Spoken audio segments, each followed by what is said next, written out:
Halo Sobat Intra semuanya, udah pada tahu belum nih tentang PMK nomor 62 tahun 2023, yaitu PMK yang mengatur tentang perencanaan anggaran, pelaksanaan anggaran, serta akuntansi dan pelaporan keuangan. PMK nomor 62 tahun 2023 ini disusun sebagai proses simplifikasi peraturan dan tata kelola keuangan negara dan disebut juga sebagai PMK pengelolaan anggaran. PMK ini mulai berlaku efektif pada tanggal diundangkannya, yaitu pada tanggal 23 Juni 2023. Nah, PMK ini disusun dengan menggabungkan 29 regulasi terkait yang ada saat ini, dengan memasukkan materi muatan baru, mengubah materi muatan, dan mencabut peraturan existing yang terkait. Penggabungan tersebut diharapkan menjadi sarana untuk mengurangi tumpang tindih atas banyaknya peraturan yang ada. Lalu, apa sih tujuannya disusun PMK ini?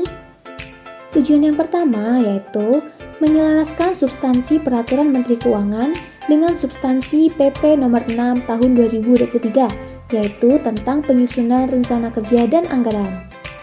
Yang kedua, menciptakan belanja negara yang lebih efektif dan efisien melalui peningkatan kualitas perencanaan dan belanja negara. Yang ketiga, modernisasi pelaksanaan anggaran dengan tetap menjaga prinsip good governance dan akuntabilitas. Yang keempat, mendukung tercapainya target output dan outcome belanja pemerintah melalui monitoring dan evaluasi yang terintegrasi. Dan yang kelima, menyelaraskan proses bisnis agar dapat sesuai dengan dinamika belanja pemerintah dan perkembangan sistem informasi.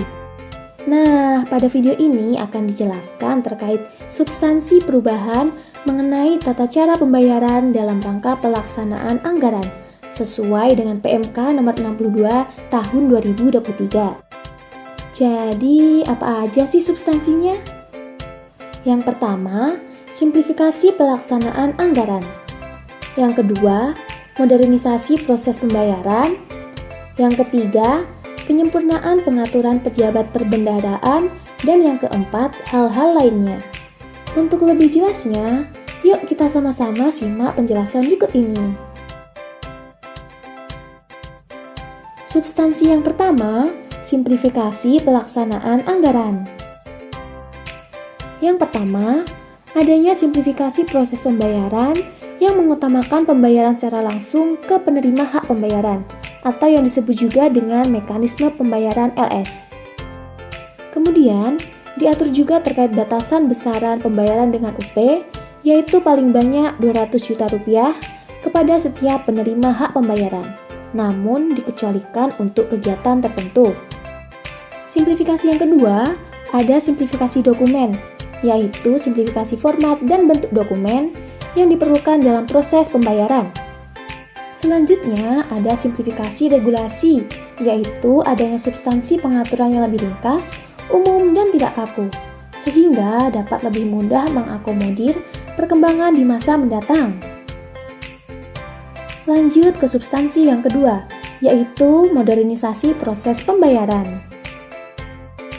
Nah, dalam hal ini diatur terkait penggunaan dokumen elektronik dan tanda tangan elektronik tersertifikasi, yaitu pengesahan dokumen seperti SPP dan SPBY dilakukan dengan menggunakan tanda tangan elektronik tersertifikasi sesuai dengan ketentuan peraturan perundang-undangan. Selanjutnya, adanya pengujian secara elektronik, yaitu dilakukan penelitian dan pengujian secara elektronik atas SPM yang disampaikan oleh pejabat penandatangan SPM. Dan terkait penyampaian dokumen, dokumen-dokumen yang ada disampaikan menggunakan sistem aplikasi yang dikelola oleh Kementerian Keuangan. Yuk lanjut ke substansi yang ketiga, yaitu ada penyempurnaan pengaturan pejabat perbendaharaan. Nah, terkait pejabat perbendaharaan, yaitu adanya peraturan yang mendukung Jafung pengelola APBN, yaitu dengan mengutamakan jabatan fungsional untuk diangkat sebagai pejabat perbendaharaan. Mengenai penyempurnaan pengaturan, di antaranya yaitu adanya nomenklatur baru, pengelola basis data kepegawaian, adanya penunjukan pelaksana tugas KPA dalam kondisi KPA berhalangan. Dalam hal ini, terdapat lowongan jabatan dan atau jabatan masih terisi, namun KPA tidak dapat melaksanakan tugas melebihi 45 hari kalender. Selanjutnya, adanya pengaturan pengangkatan pejabat berkendaraan dari luar Satker, lalu adanya kriteria pengangkatan PPK lebih dari 1, serta adanya pembinaan standar kompetensi pejabat berkendaraan. Substansi yang terakhir yaitu hal-hal lainnya.